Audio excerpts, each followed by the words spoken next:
செய்தியை பார்த்து வருகிறோம்.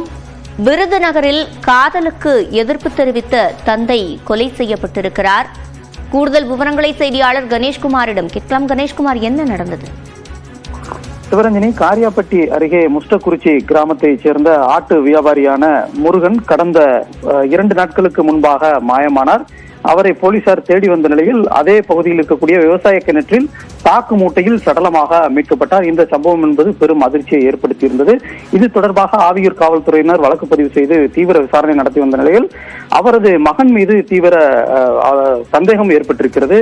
அவரது நடத்தையில் சந்தேகம் ஏற்பட்டதன் அடிப்படையில் அவரை பிடித்து விசாரித்த போது அவர் தனது இன்ஸ்டாகிராம் நண்பர், புதுக்கோட்டையைச் சேர்ந்த இன்ஸ்டாகிராம் நண்பர் அபுபக்கர் என்பவருடன் சேர்ந்து தனது தந்தையை கொலை செய்தது தெரிய வந்தது. இதையடுத்து அவர்களிடம் நடத்தப்பட்ட விசாரணையில் பல்வேறு திடுக்கிடும் தகவல்கள் வெளியாயிருக்கிறது. குறிப்பாக அவரது மகன் தவமணி இன்ஸ்டாகிராமில் பலருடன் பேசி வந்திருக்கிறார். அதே போல ஒரு பெண்ணையும் காதலித்து வந்திருக்கிறார்.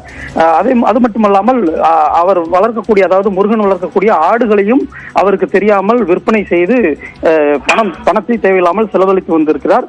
இதனை தொடர்ச்சியாக அவரது தந்தை முருகன் கண்டித்து வந்த நிலையில் இதனால் ஆத்திரமடைந்த தவமணி அவரது இன்ஸ்டாகிராம் நண்பரான அபுபக்கரை வீட்டிற்கு அழைத்து கடந்த 2 நாட்களுக்கு முன்பாக ஆட்டுக்குட்டகையில் தூங்கிக் கொண்டிருந்த தனது தந்தையை இருவரும் சேர்ந்து கொலை செய்திருக்கிறார்கள். தொடர்ந்து காதலுக்கு எதிர்ப்பு தெரிவித்து தன்னை கண்டித்து வந்ததன் காரணமாகவே அவரை கொலை செய்ததாக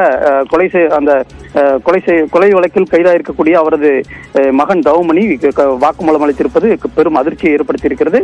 இந்த வழக்கில் இருவர் கைது செய்யப்பட்டிருக்கக்கூடிய நிலையில் மேலும் யாரேனும் இந்த கொலையில் சம்பந்தப்பட்டிருக்கிறார்களா என்ற கோணத்தில் தொடர்ந்து காவல்துறையினர் விசாரணை நடத்தி வருகிறார்கள். காதலுக்கு எதிர்ப்பு தெரிவித்த தந்தையை மகனை கொலை செய்திருக்கக்கூடிய சம்பவம் என்பது இந்த பகுதியில் பெரும் அதிர்ச்சியையும் பரபரப்பையும் ஏற்படுத்தியிருக்கிறது. சிவரஞ்சனி, விவரங்களை வழங்கியமைக்கு நன்றி கணேஷ்குமார்.